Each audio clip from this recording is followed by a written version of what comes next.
talk to me a little bit. Capacity building is kind of one of those buzzwords, isn't it? It's one of those buzzwords in education. Capacity building meaning all your teachers are capable of delivering and teaching the content that's required. Talk to me about what you mean by capacity building and why it's so important for change agents. Here we go. Yeah. Okay. So as we think about capacity building, I think first and foremost, it's about capacity building for us as leaders, because we have to make sure that we're able to lead in this new environment, right? We've talked about students being able to learn in this environment and teachers being able to teach in this new remote learning. But there's another piece of that, and is, can I lead in this remote learning environment, right? As a leader, I can't walk into 20 classrooms now and spend 10 minutes and get a good idea of what's happening instructionally. They don't exist. Those classrooms in terms of brick and mortar no longer exist. So now how do I build my own resources to know that we have a measurement of quality of student performance and that we have these instructional pieces? And so I have to build my own capacity first as a leader and know what are those practices that are really good for remote learning that we see are either being crowdsourced that are proven effective, such as action research, or even going back to John Hattie's research and his metacognitive study and saying these practices yield more than 1 year's gain. How do I take those strategies and apply them now in a remote learning environment? And so we have to make sure as leaders we're ready and prepared to lead that conversation. And once we can do that, then we can in turn help our teachers and build them. The challenging part is suddenly overnight, we have to do it all, right? We didn't have the prep work of knowing, okay, this is coming down the pipe and I'm now leading in a remote environment. We went to leading in a remote environment, teaching in a remote environment, and students learning overnight. And so we don't have the luxury of time to sit here and try to figure it out as leaders. So we need to use the resources that are available and what we find in those best practices and say, here's what I need to do to help support my staff. Well, absolutely.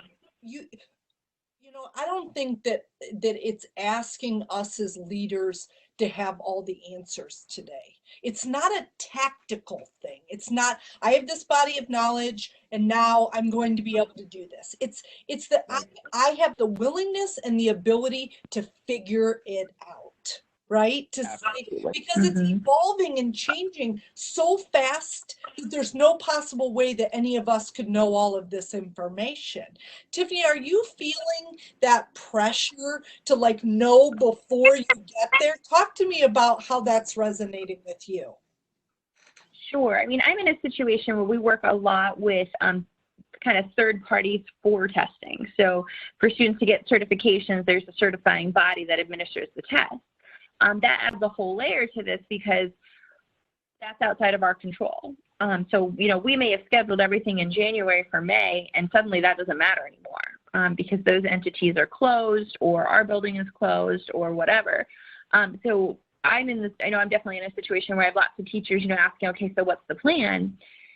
We don't have one. And not because we don't want one, because we very much do, but there just isn't right now. And there's never been a time like this. There's no past precedent to fall back on. I mean, this just has never happened before to us.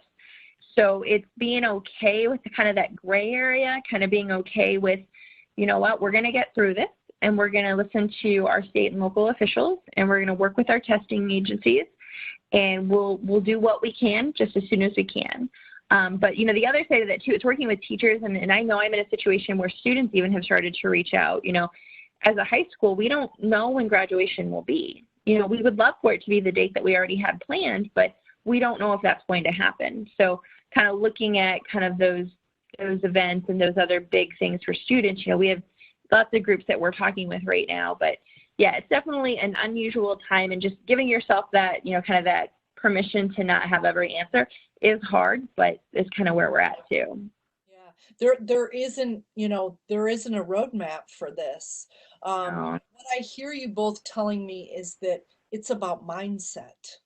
It's about mindset, because mindset will figure it out. Mindset will get up tomorrow morning and go to the front lines and trudge one more day, right?